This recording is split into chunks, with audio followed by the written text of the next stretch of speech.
Good evening to all of you. Welcome to this session of Kalinga Lit Fest, one of the concluding sessions. But I'm sure what Prakash has written and what we will discuss today will be of relevance as well as of interest to all of you. Without, because we have got 30 minutes, I think, to wrap it up. That's what I was told. So, without wasting time, let us delve deep into what Sir has written. It is very rare, actually, if you see the genre of writing from various bureaucrats, especially people who have been in the police service. You'll find that whether it is Kiran Bedi or Prakash Singh, they have written about their achievements, their experiences during their service career. So, deviating from this genre, uh, uh, Prakash sir has written something very different. I would like to ask my first question would be that comedy and khaki, I think they are two different concepts.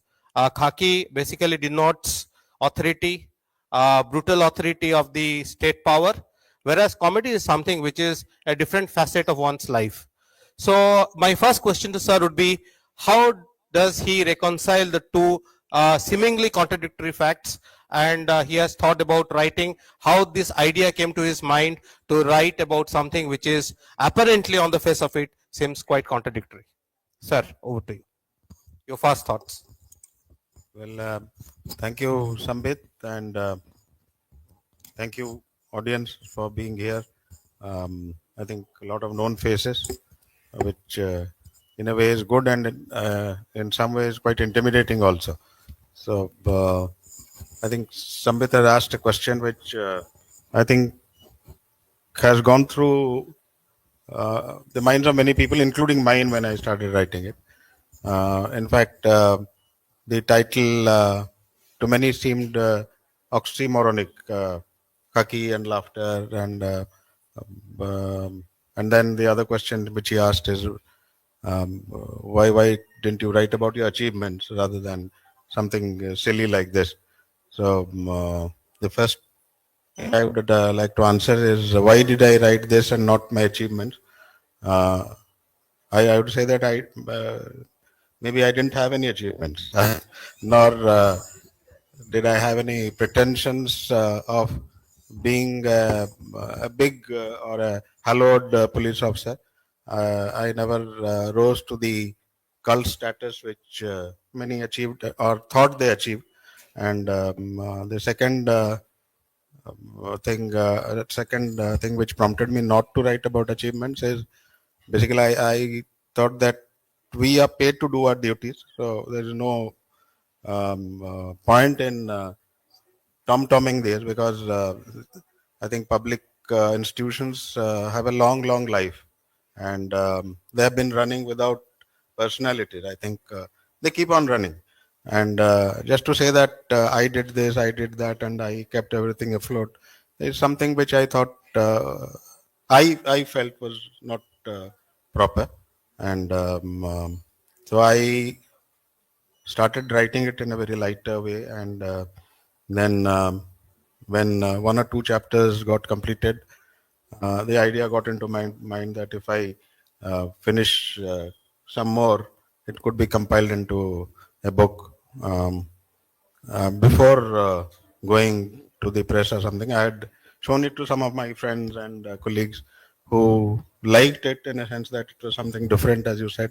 And then I think it happened. And about the oxymoronic part, I would like to say that, in fact, I have explained it in the preface. And when I always have found humor as a relief from tense situations. When you are faced with very tense situations and bad bosses, I think all of us have gone through that phase in life. So looking at some humor can keep you sane and happy. So that is what I have dealt in this book, right from the beginning, from the very difficult training days to bad bosses, idiosyncrasies of bosses, how to deal with them. So that's about all. I think if I haven't answered your question properly, I some No, some no, people that can was still come up with. nicely answered. And you rightly said that actually a bureaucrat is paid to do a job, and all in the audience will agree that you have done a great job in your career, and you'll also, in fact, very rare that after retirement also, after superannuation, that people find you befitting to hold high positions with responsibility and accountability. So that's your humbleness. The second part, I'll just start with reading a passage. Uh, like this book, a lot of naughty passages, and this is something which I am sure will interest all of you. This relates to his childhood experience. One day in school, someone gave my brother a small knot kind of plant product with a very hard shell. He was told that if the nut is rubbed on the floor for some time, the shell becomes extremely hot. It was a new thing for both of us and had to be tested. A subject was required to see the effects of this experiment. We went to Dhruba. Dhruba is someone who was visiting their parents' house. So Dhruba is the main protagonist here. He was happy to see us. As I engaged him in conversation, my brother got to work and started rubbing the knot on the floor. Dhruba was attired in a lungi, and his lower thighs, just above the knees, were uncovered. After rubbing the knot for the recommended period, my brother touched Dhruva's thigh with it. What followed was simply unbelievable. Now, this is something which almost I think many of them do in the childhood. My sir, question to you is now you have seen a lot of, like, you have been a kid yourself, then you had your son, and now you have your grandchildren. So this is little deviating from the main book. I'd like to understand with your experience, how do you look at the societal evolution? What is the role of joint family, big family, the siblings? What difference does it make in terms of shaping the early childhood personality? Well, I would say it's a very sad transformation because I think the invasion of these electronic gadgets and the child's life has totally changed. I don't see them going to the playground anymore and not interacting with the children of their age, not interacting with parents. That too much, I think, spending too much of time with this silly devices, not knowing what life is, what childhood prank is. When we grew, I think most of us, we didn't have much of avenues. There was no television. The only thing which was there was a transistor, which played some news or maybe some kind of classical songs which we weren't really interested in. And so we had our group of friends. So the best thing was to do such pranks, be happy, and I think that there is a child in every one of us which needs to be, I think, pampered at times. And I would say that school boy who has not played pranks with his classmates has lost a lot in life. I think we derived so much of fun doing all those things. So, and once I started writing this book, these memories came back to me. I thought I would pen Like one of whatever. the stories which became, I don't know how many of you attended the inaugural session.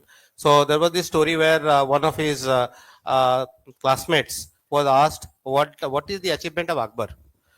So sir prompted the answer to the classmate, saying Akbar established a Gudaku factory on the outskirts of Cuttack. Yeah, Akbar Gudaku was quite a famous thing. So that is, and then you can understand what would have happened to that poor friend of his. So, so these are the things like, in fact, it is dotted, the book is dotted with so many such things. Coming to the, sir, the third thing will go to your, like the training part. In fact, the training part starts with a very nice thing where one of the, he has told in his, narrated in his book, where one M is changed into U, maybe a typographical mistake. So the person's name was Mrinal. So Mrinal M turns into U. Then what happens? Mrinal Kanti was the name of the guy. So M turns into U, it becomes urinal. Mrinal becomes urinal, so urinal Kanti. So that is what he talks about. And in fact, that reminded me, sir, just a deviation from my own experience. So we have this in income tax, sir. We do this reduce, like dictation is there. So my predecessor, that's the story that I heard. So the story is he said that reduce the demand. So instead of R, the typist S kar diya. तो वो reduce हो गया. तो same thing is with sir where M and U, renal to urinal. So coming to sir about the training part. Now I will again like to read the first thing that always intrigues. In fact, one of my friends, he asked me that why is horse riding, like there is a lot of references to horse riding in the academy. So people generally want to know what significance does horse riding have in shaping the personality of an officer. Because I remember, not take names, but one of my friends in the police had told the inspectors in the police thana are like horses. They understand their officers well. If they think that the officer is fearful, then they will make him, they will throw him out of their saddle. But if they think that the officer is in control, then they fall in line. I don't know. I think you will elaborate on that further. There are two things, sir. I'll let me read and then I'll go to the question.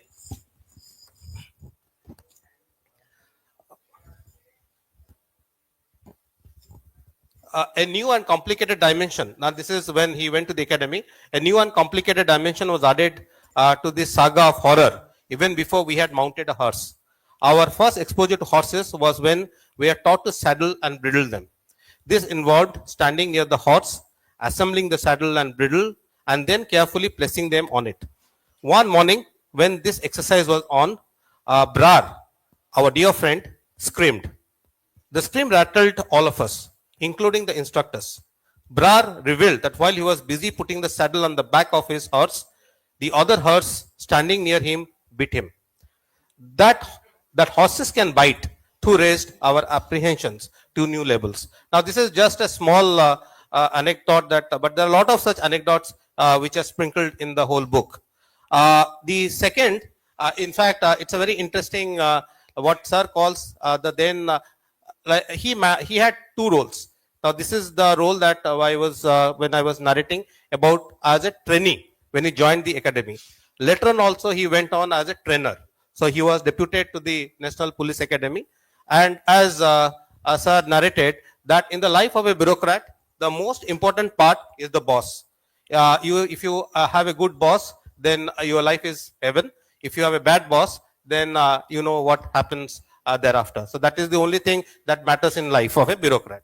So, and he gives the name, I think he was like an ape-like structure. So, I think sir gave the name orangutan. That's how you pronounce it? Orangutan? Orangutan. So, the monkey. So, the boss was a monkey. Maybe in a sense, I will elaborate why that name was given. But that's an interesting anecdote about him. And his name was Fulchan. I'll just read that out, that passage.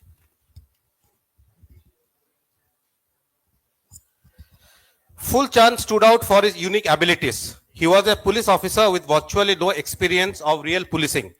He had spent most of his days in non-police work after a stint with an intelligence agency. I had serious doubts about whether he had done anything useful in the agency also, for his initial days in the academy clearly indicated that the only expertise that he had developed was to write something and then go correcting it throughout the day.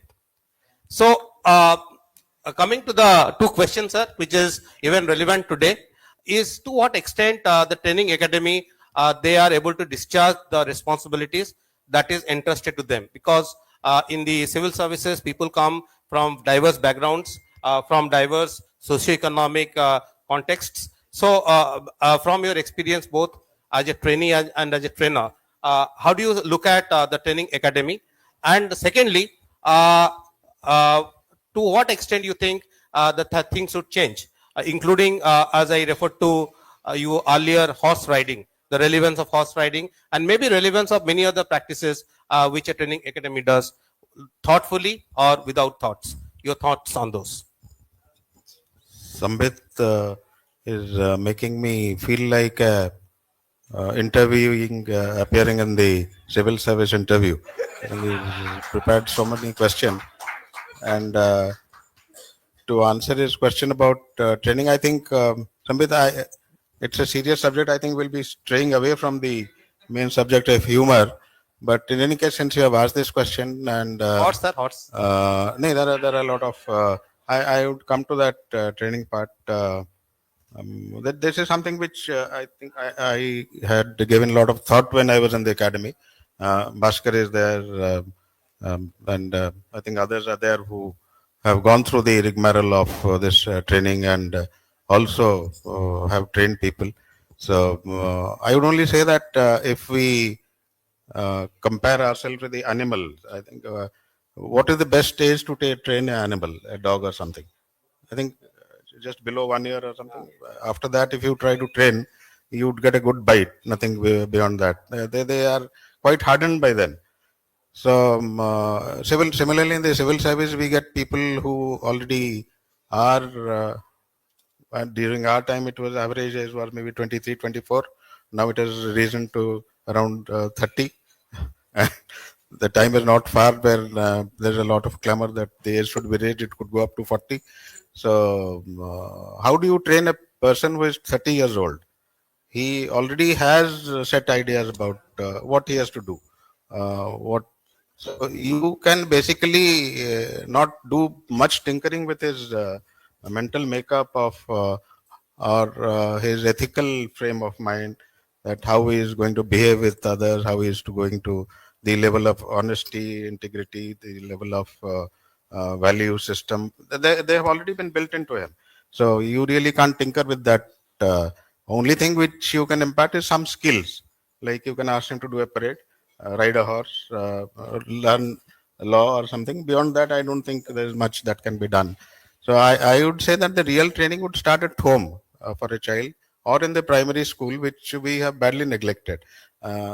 We don't give any ethical inputs in primary schools. We might be teaching them about something else, but nothing about ethics, nothing about values, nothing about which I think other countries they have it as a part of the curriculum. So that is the sad part which I had realized. Then coming to horses, I think you have questioned why one is made to ride a horse. I think even Bhaskar had to ride a horse in Missouri also. I think it is something which I think could have come from the Britishers who legacy, and they said that uh, horse riding is good for your all-round development, and in fact it is. I would say that once you are on a horse, you are at the mercy of somebody else, and it all depends on how you tackle that animal, whether to stay firmly on the saddle or land somewhere else. So it gives you a lot of confidence if you master the art of riding. In fact, the horse knows what kind of a rider you are. I think that's the first thing that the ustad tells you, that the horse should know what kind of from the grip which you put on his back.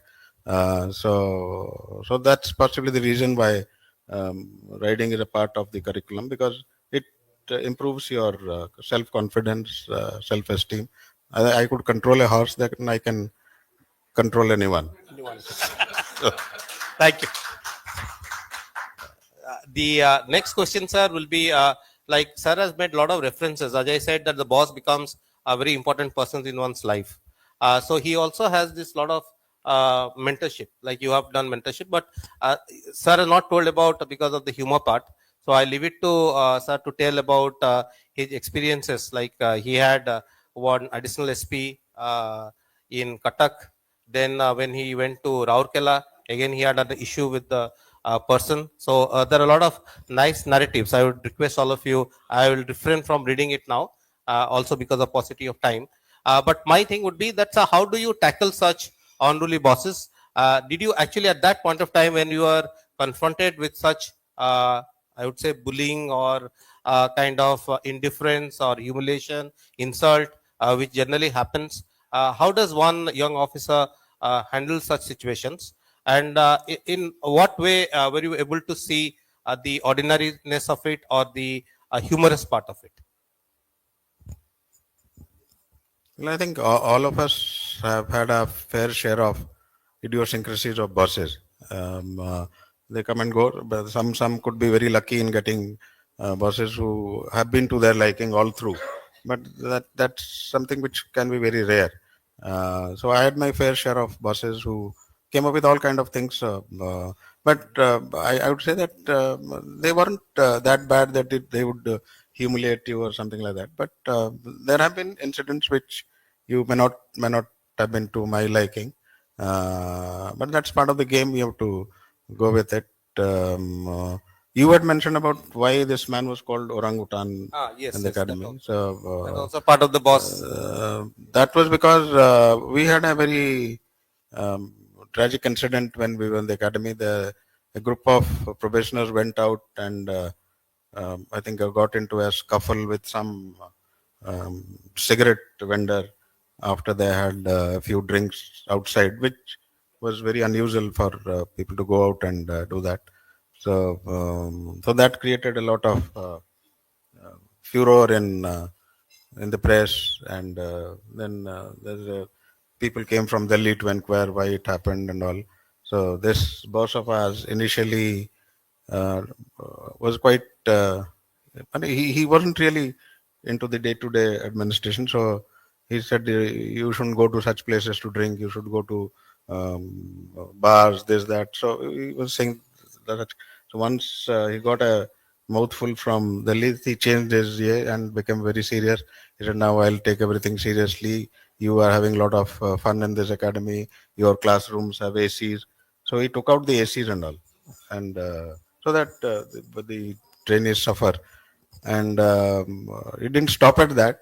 He called one of the ex-director and was narrating this whole incident before him, that I have become a very strict man. I'm doing this. I have done this, that, to see that the probationers go through the hardships of a common man. So I've removed the ACs and all.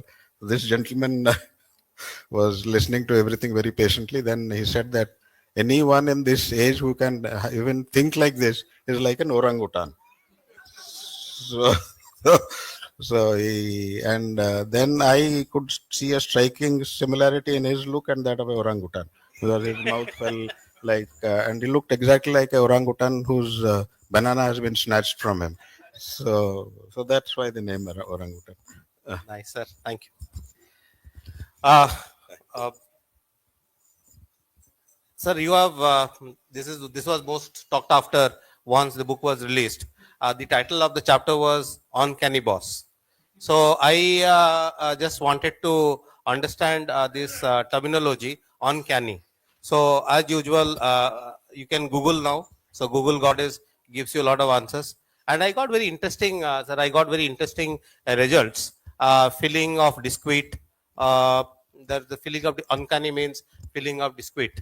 But I didn't know that Sigmund Freud, the famous psychologist, also has talked about this in 1919. The strangeness of the ordinary.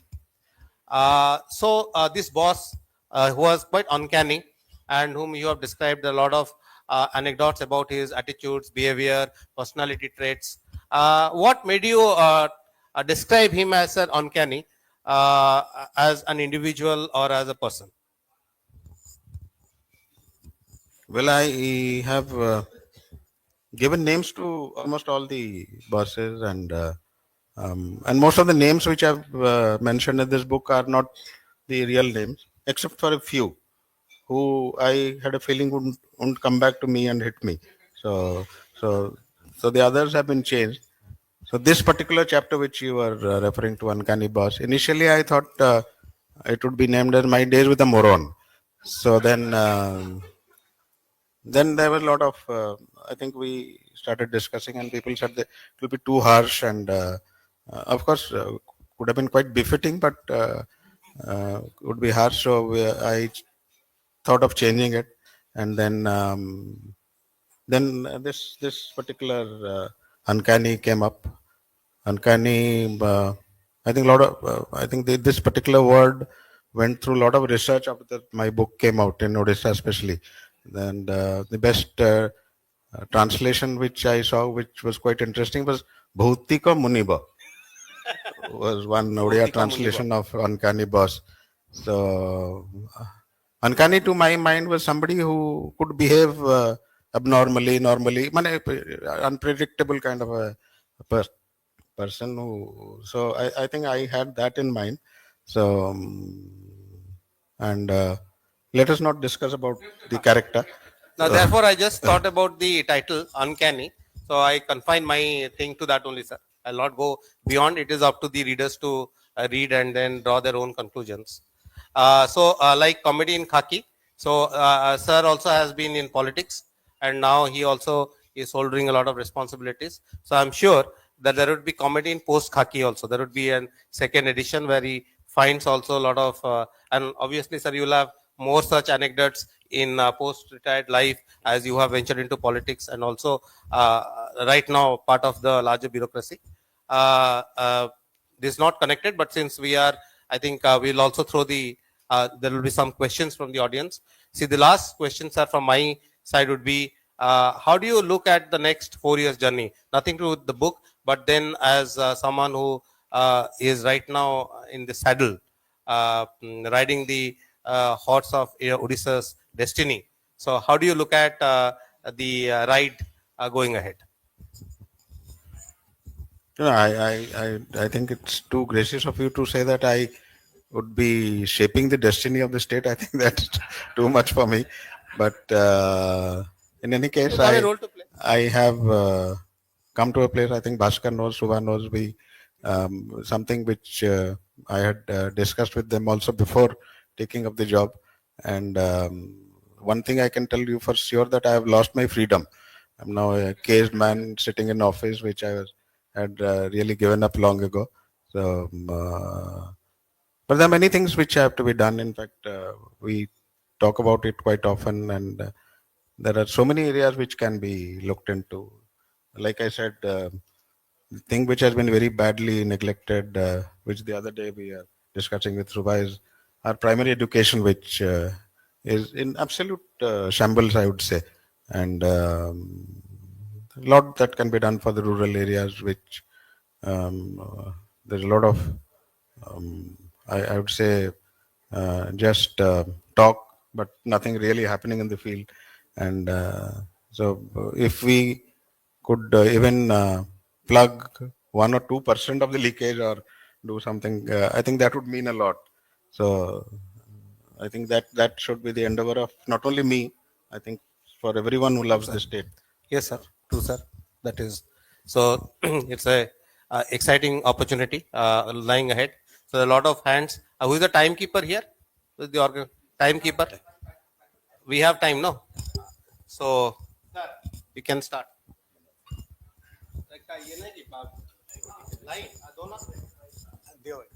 Sir, after so many years in police service, just tell me, do you think some personalities tailor-made for police, or any person can be really trained to become a successful policeman? And the second one is, after you wrote this book, did anyone come back to you saying that you have been very unfair to me? Indirectly, you have named a few fellows. Did any of your colleagues about whom you have mentioned there? This is the second one. Thank you. Manoj, your first question was, can anyone become a police officer?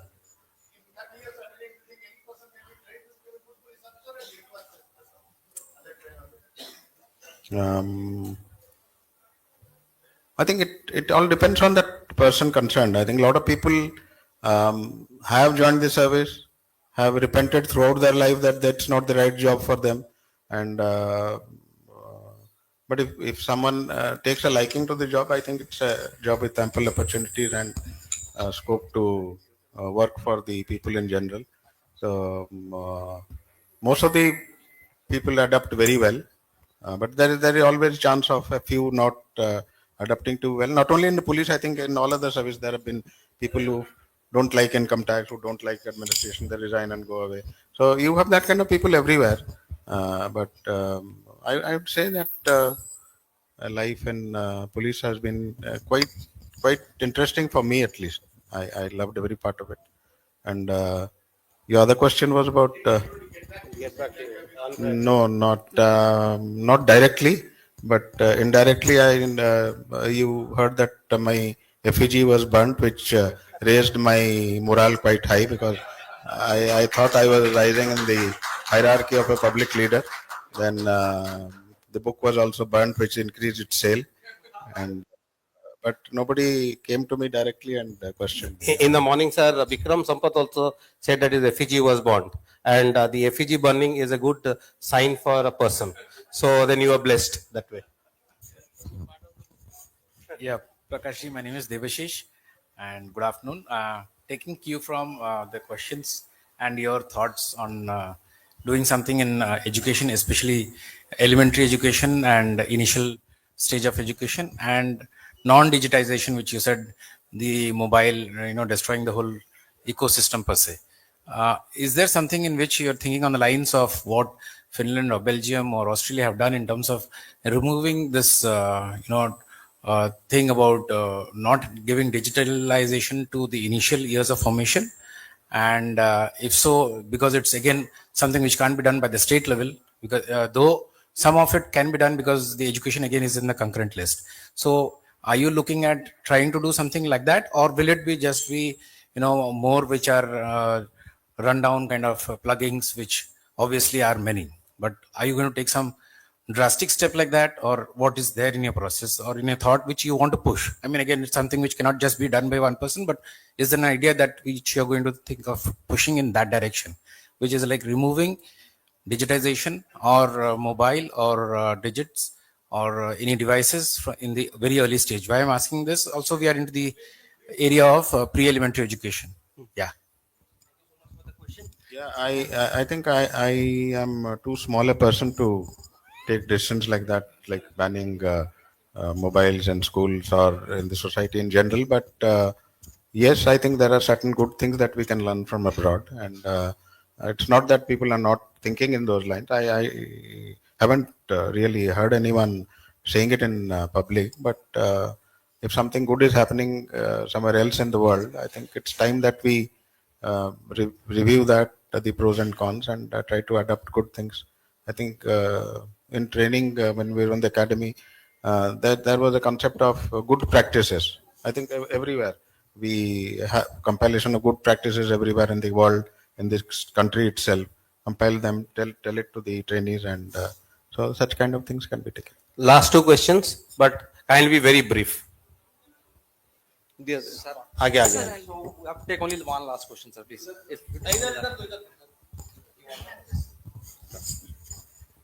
Sir, your book is in English, so the audience reach would be limited. Are you thinking of translating it into Odia? Because I think a lot of the people of the state would enjoy reading what you. Yeah, it's being done, Subha. I had assigned it to our publisher, who has got in touch with a translator, and also a publisher in Odisha who is taking it up. I haven't been able to follow it up that closely as I should have, but I hope it should be there soon, very soon. So, how important do you think is humor in civil services? I think if you find me here smiling, it's only because of humor. I think I've gone through. I think each one of us have gone through good phases in life, bad phases in life, and especially the bad phases in life can has the ability or the potential to push many people to such an extent that they never rise from that.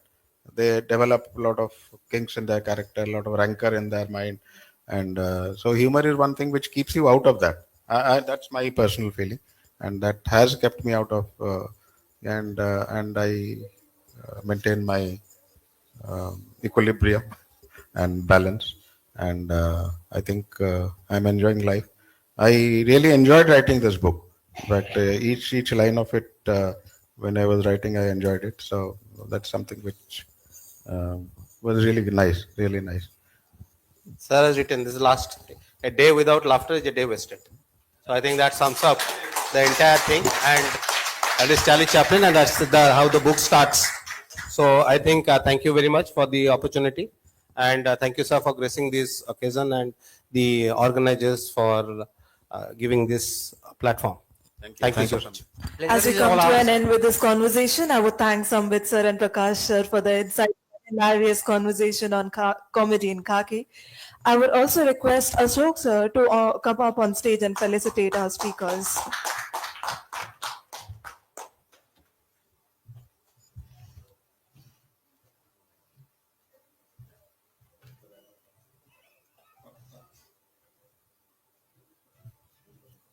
Audience, can we have a big round of applause, please?